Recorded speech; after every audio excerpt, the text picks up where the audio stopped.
everyone, my name is Sandhya and we're here on location at the McLennan Physics Observatory at the University of Toronto on behalf of the Royal Canadian Institute for Science.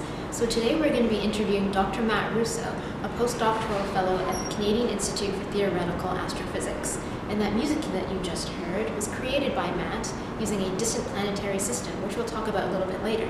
Thanks for being here with us today, Matt. My pleasure, glad to be here. So could you tell us a little bit about how you got started in astrophysics and about your current research? Sure. So like many kids, I was just completely fascinated by the night sky and learning about the planets and learning a bit about all the mysteries that are out there that I wanted to be a part of solving.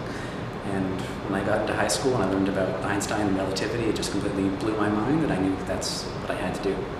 And so these days I moved on from black holes and gamma ray bursts, and now I study how planetary systems are formed, how the planets actually form and move around in the disks around their parent stars.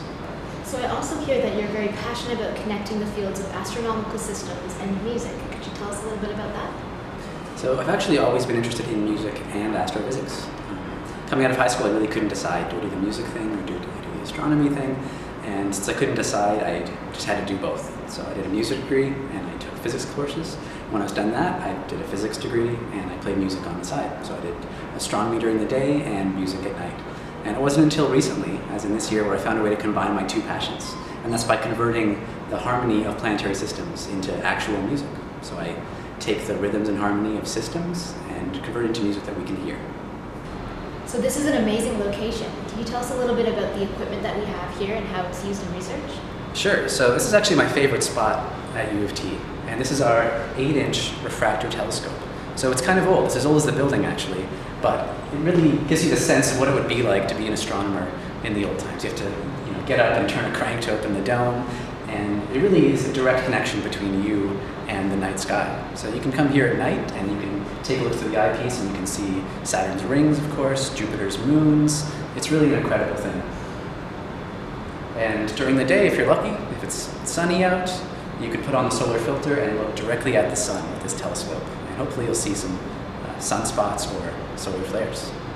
So right now I'm adjusting the telescope so that it points directly at the sun, which would normally be very dangerous, but I've put a very strong solar filter in front of the telescope, and that's going to block out almost all of the sun's light. So once I get it lined up, we'll be able to see the entire sun's surface in the eyepiece, and hopefully some sunspots. And luckily today there are several families of sunspots. The largest ones may even be the size of the entire Earth. These are basically colder patches on the surface of the sun that are the footprints of giant magnetic storms. I know you're also very interested in astronomy education. Why do you think it's important for us to engage in that? So we all have this innate sense of awe and wonder at the universe. But with our busy day-to-day lives, sometimes we just kind of forget to engage that. And so there's just exciting things happening in space every day. People don't really know about it, but there's new asteroids being discovered, new planets being discovered. There's always incredible, exciting news. And so I want to bring that to people and kind of let them connect again with the bigger picture. So what suggestions would you give to amateur astronomers? It's actually easier than you might think to get into astronomy. You can buy a really inexpensive telescope and you can see a lot of incredible things, like craters on the moon, Jupiter's moons, Saturn's rings, of course. And so you just have to bite the bullet, get a few $100 telescope, and just start exploring. It helps if you get a little outside of the city, though. You can see a lot more. But that's how I'd get started. So thanks for taking the time for speaking with me and showing us around here today, Matt. It's been out of this world. For more content like this, go to rciscience.ca. See you next time.